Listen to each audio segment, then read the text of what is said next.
Olho a Olho, com Cida Campos. O programa Olho a Olho com Cida Campos desta semana vem fazer uma visita, um bate-papo e tirar algumas dúvidas com a doutora Cássia Bertassoni.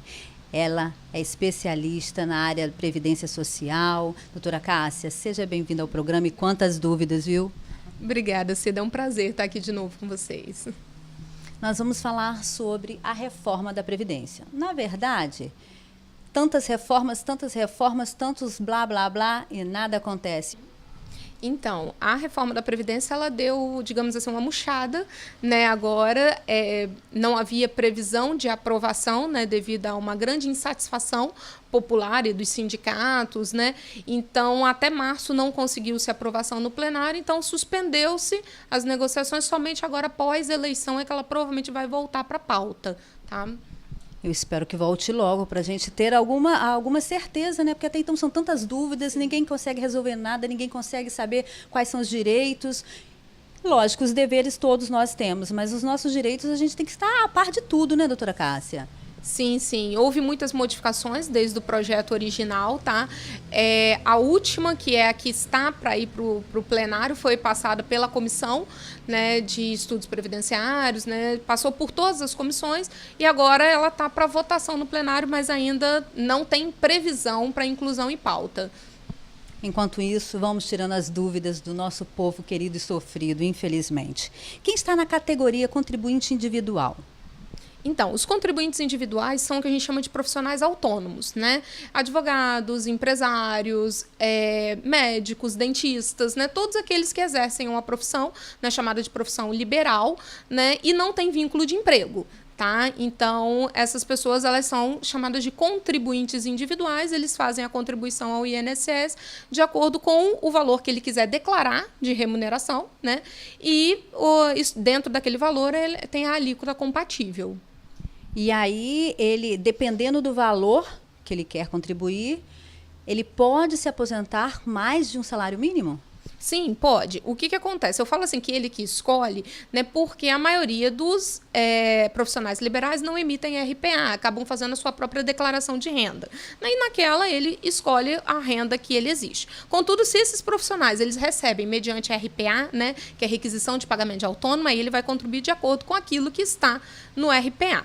Né? Ali ele pode contribuir do mínimo ao teto. Né? O que acontece? No mínimo ele vai pagar uma alíquota menor, ele tem algumas situações simplificadas que ele pode pagar 11% do salário mínimo, se ele quiser, ou até 5% se ele for enquadrado como de baixa renda, ou então, se ele quiser acima do mínimo, ele vai pagar a alíquota de 20%. Aí ele pode chegar até o teto do INSS.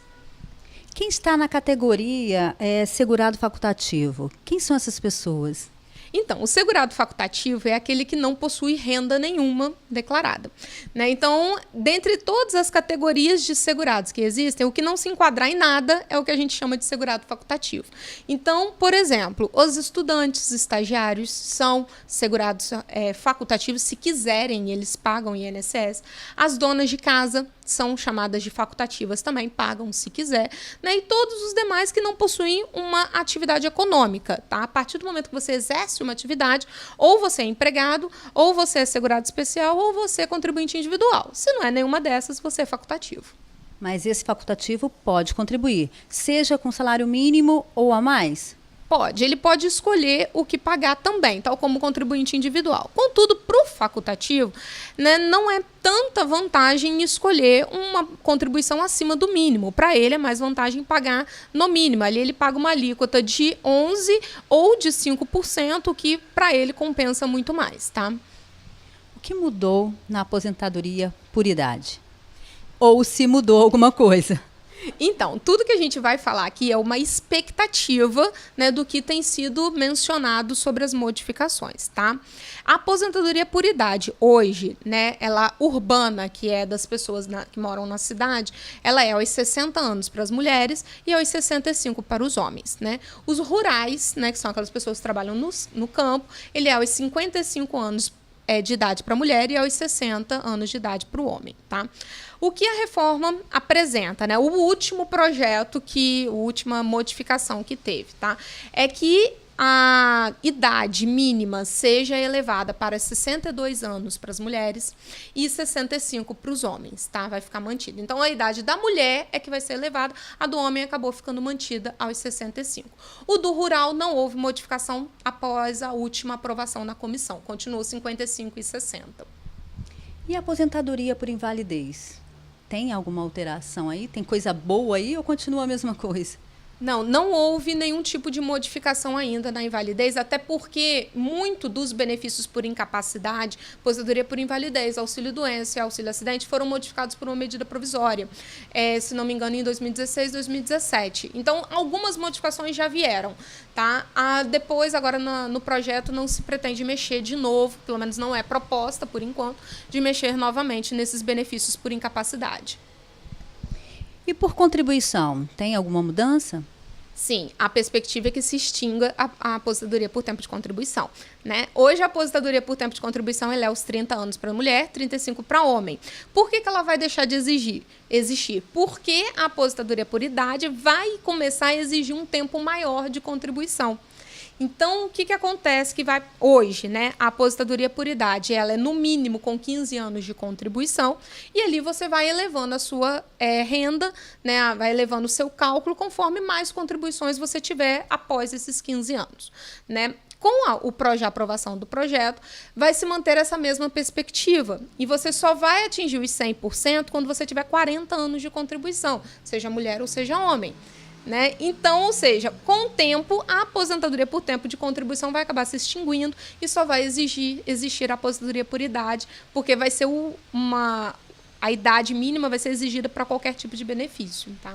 Com a sua experiência, a senhora acha que isso ajuda ou atrapalha o contribuinte? Eu ia falar, depende do ponto de vista, né?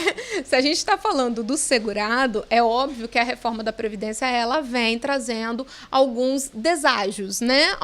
Infelizmente, alguns retrocessos, digamos assim, para os benefícios que se possuem hoje, tá? Contudo, se você vai olhar por uma perspectiva do governo, uma perspectiva de arrecadação, ela vem trazendo um superávit, porque o trabalhador vai contribuir por mais tempo, então haverá maior arrecadação. Então, dependendo do ponto de vista, você pode ser a favor ou contra, né, a reforma. Infelizmente, eu ainda acredito que o Brasil tenha jeito, mas, infelizmente, algumas leis parece que elas estão voltadas para atrapalhar a população. Mas vamos ver como é que vai ser isso aí especificamente na Previdência, né, na reforma da Previdência. E auxílio acidente, explica pra gente um pouquinho como funciona, referente à aposentadoria também, como vai ser, se tem alguma mudança. Conforme eu falei, os benefícios por incapacidade, eles por enquanto não estão com previsão de modificação. O que é o auxílio acidente? Ele é um benefício pós-auxílio-doença, tá? Que é quando a pessoa teve um acidente do trabalho ou um acidente equiparado ao trabalho ou de qualquer natureza e que tenha resultado em uma sequela definitiva para ela. Então, por exemplo, ele sofreu um acidente e perdeu uma perna e ali não tem como haver recuperação.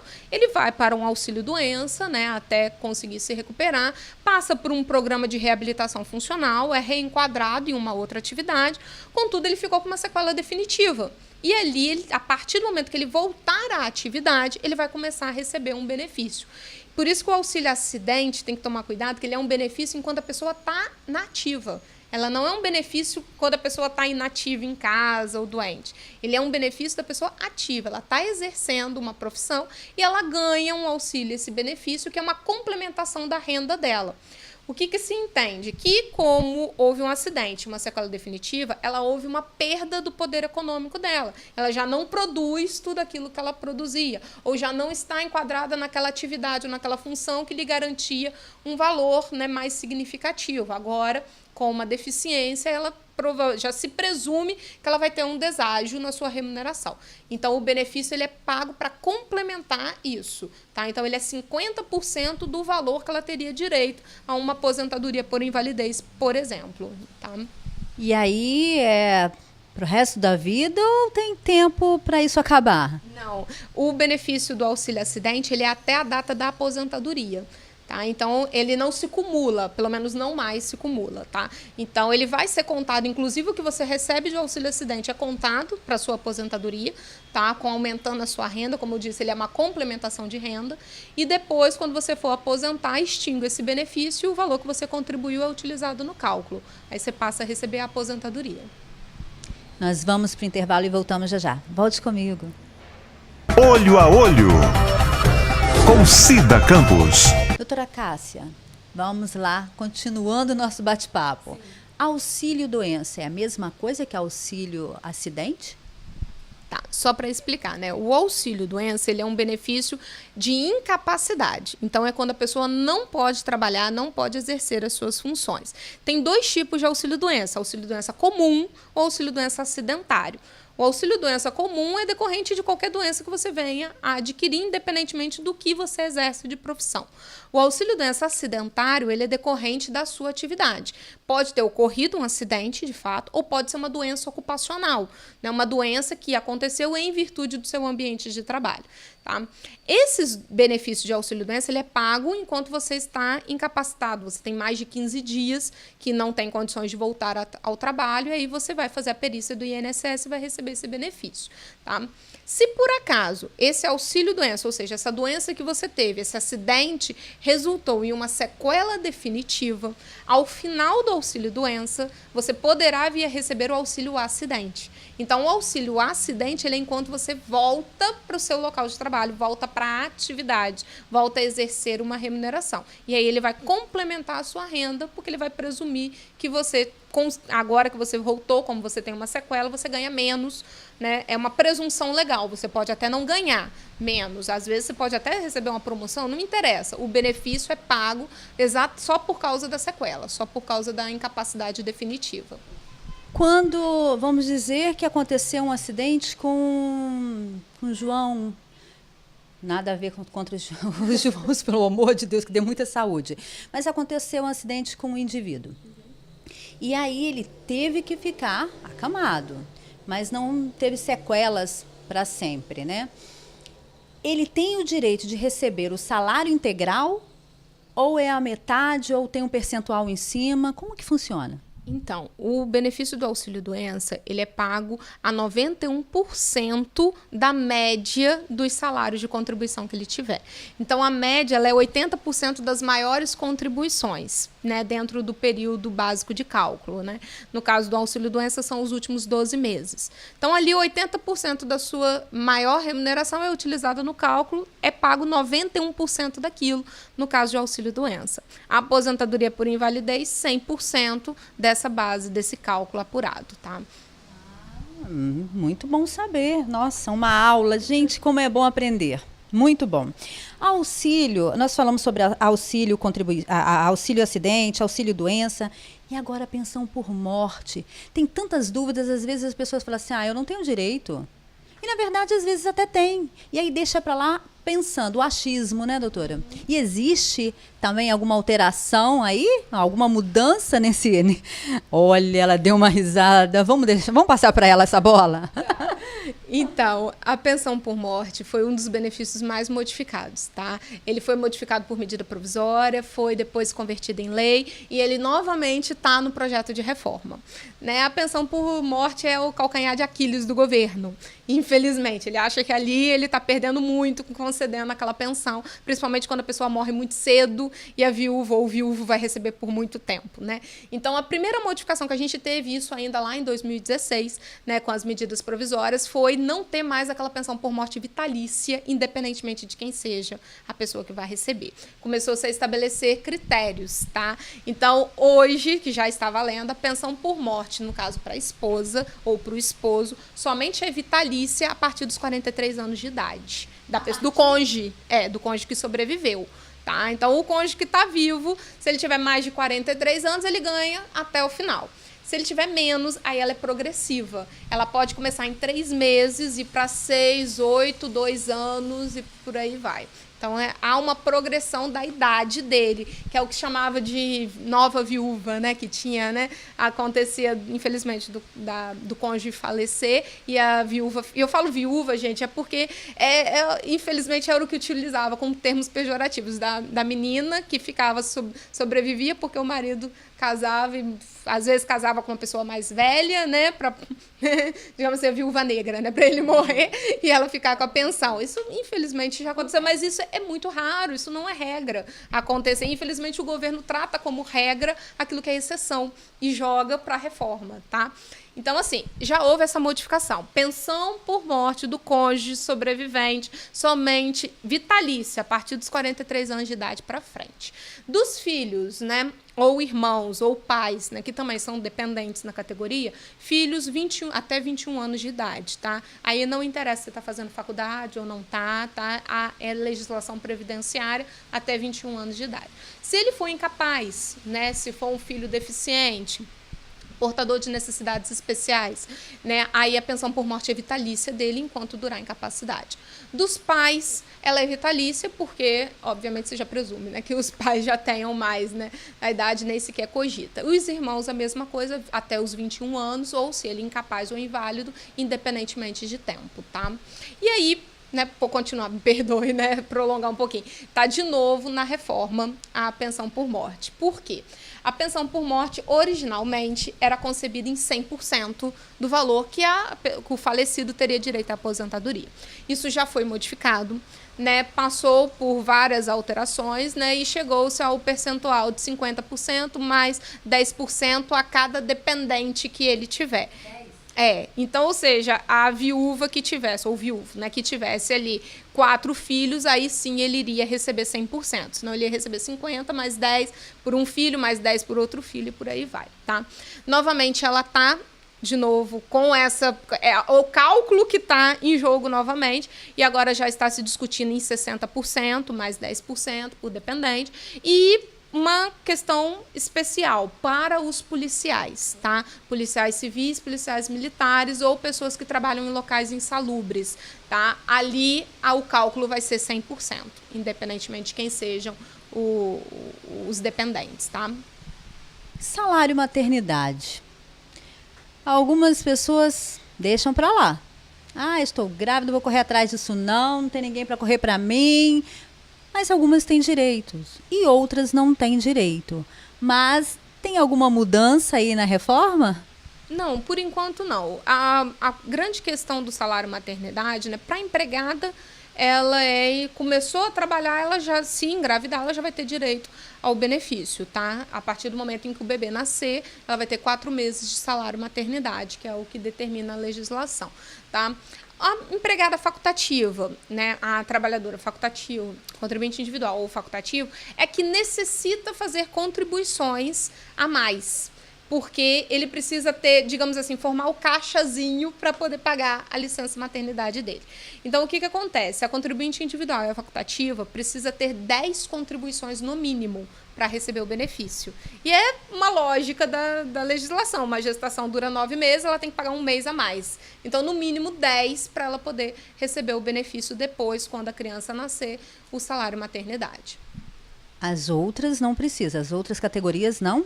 Não, empregada, doméstica, trabalhador rural não precisa. Só a partir do fato de que já exerce a profissão, já pode voltar e vai receber o benefício, independentemente.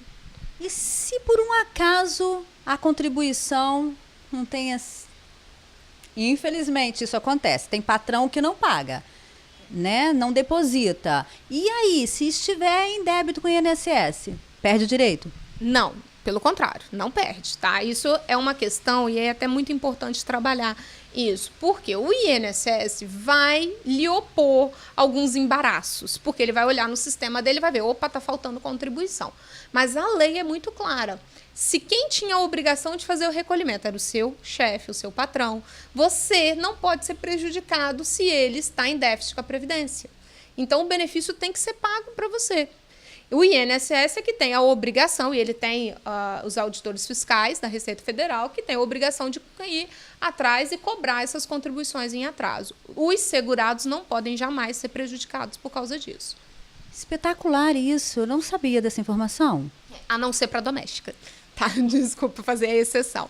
Mas a doméstica, infelizmente, ela ficou fora dessa categoria e ela precisa pagar e exigir do seu patrão, sua patroa, que pague mês a mês para poder receber o benefício. Então, destaca-se, né, que para a empregada doméstica é essencial que ela exija o comprovante do seu empregador doméstico de que as contribuições estão sendo feitas, porque futuramente ela pode precisar comprovar isso perante o INSS. Muito importante essa informação. Fiquem atentos, viu? Você, minha amiga, você, meu amigo, porque não é só mulheres que trabalham em casas, não, em residências, não, viu? Como domésticas, não. Tem homens também, fazem muito bem, por sinal, viu? Doutora Cássia, infelizmente o programa desta semana vai ficar por aqui. Muito obrigada, doutora Cássia, sua participação, a nossa parceira no programa. Eu te agradeço de todo o meu coração, viu? Obrigada, Cida. É um prazer estar aqui com vocês. Até semana que vem. Tchau. Olho a Olho, com Cida Campos.